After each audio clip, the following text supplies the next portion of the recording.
ای بازیگر گریه نکن، ما هممون مثل همین. صبح که از خواب پا میشیم نقاب به صورت میزنیم.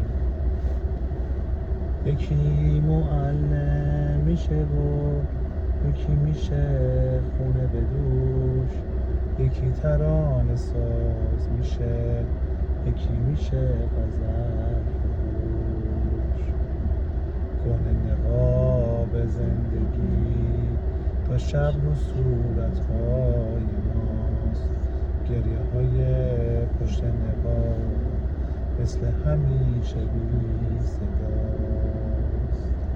هر کسی هستی یه دفعه قد بکش از پشت نقاب، از رو نوشته حرف نزن، رهاشو از پیله خواب.